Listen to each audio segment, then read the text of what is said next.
Hey guys, Thunder E here and welcome to my gaming review of this bad boy. I'm talking about the RAZER Blade 17 Pro. Now I'm not going to waste any more time, so let's start gaming.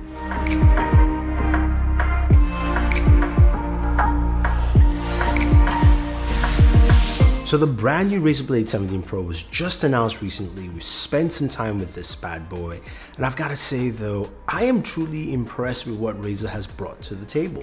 Now first off, when you pick this bad boy up, it is a 6-pound laptop. Feels like a slightly heavy 5-pounder, but I like its compact size, nature, and look.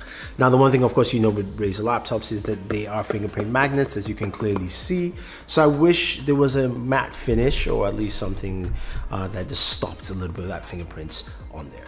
But besides that, this thing is packed with a lot in terms of specs. You're looking at the brand new 10th gen Intel Core i7 processor. This is an 8-core processor, which is pretty nice. You've also got something pretty new this year. You've got RTX 2070 Max-Q variant and also an RTX 2080 Max-Q Super. And the displays, you have two options between Full HD 300Hz, yes, and 4K touch 120Hz. So again, something pretty high. Now, this variant I have here has the Full HD 300Hz, so that's actually pretty cool to check out.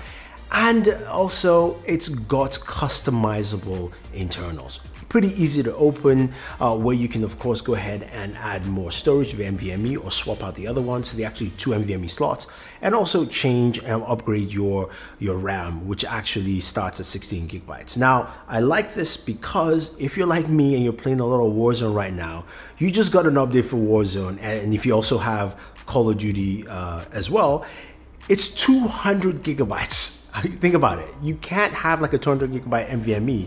You've got to go to a terabyte. So having that extra slot in here, it's great, it's fantastic. I love that RAZER and I love that thinking, because I don't have to actually spend crazy amount of money, because this thing starts at $1,199 if you're getting the RTX 2060. Now if you're getting this package size I have here, which is the Full HD 300Hz in there, then you're paying about $3,199. If you're doing the 4K touch, that goes up more to about $3,799. So that's the one that also increases its storage to 1 terabyte. But you can stay with Full HD 300 and you can upgrade manually. So that part is pretty nice. Now, speakers on these things are also pretty loud and clear when you're gaming. So take a quick listen. It looks better. It looks like the iPhone has the best crop out of all of them. It's the widest, but they all seem to be looking pretty good right now. Let me know which microphone sounds.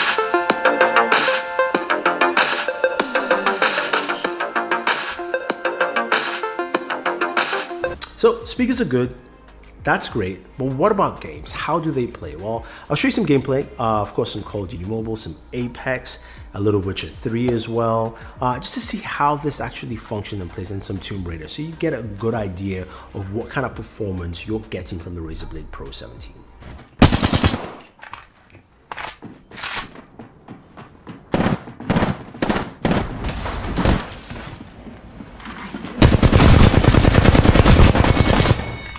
No kill leader. Show off.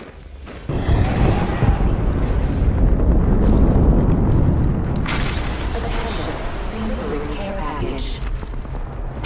Ooh, I feel it.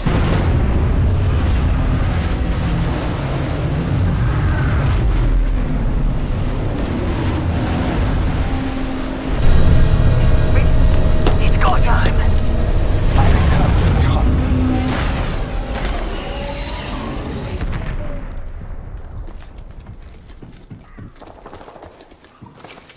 Massive shotgun here.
Can't figure out the dialect. I must be missing something.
Now, I've got to say that I was really impressed with the RAZER Blade Pro 17. Something you will not clearly see is how good that Full HD 300Hz display was.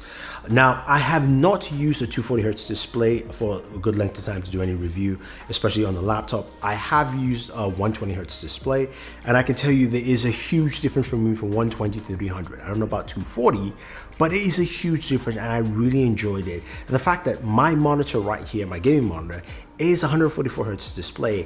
When I went back to play Call of Duty on this monitor, it felt a little old. So I like the fact that 300Hz, I want to get a 300Hz monitor, I'll put it that way. So I like that it's here on this system. But because you're using a 300Hz display, you're going to use a lot of power. That's where you see a lot with this game. Like, when I was playing Call of Duty for a good amount of time, this thing heats up really high. 120 degrees, 119 degrees, thereabout. That's hot, so it becomes a little harder for you to use. That's something I would say that you have to bear in mind. Now, it does have some really nice cooling. If you set it at auto, it pretty much keeps it at 120. If you actually manually push it, then those temperatures do drop down. But I will warn you though, it becomes really, really loud. So you have to use a headset to play a game, and which of course is something a lot of people will do. So those are the kind of negative caveats I do not like with this. What I do like with it is the performance. Now we ran some benchmarks, and we did Time Spy with Cinebench, and for that, that came up at about 40,356. It was pretty high. It's pretty much always slightly underneath, of course, an RX 3700X, of course, with RTX 2080. But, when we also did our Cinebench R20, it came out right below a Xenon processor. So the only things that were higher were Threadripper processors, so that makes a lot of sense with this laptop.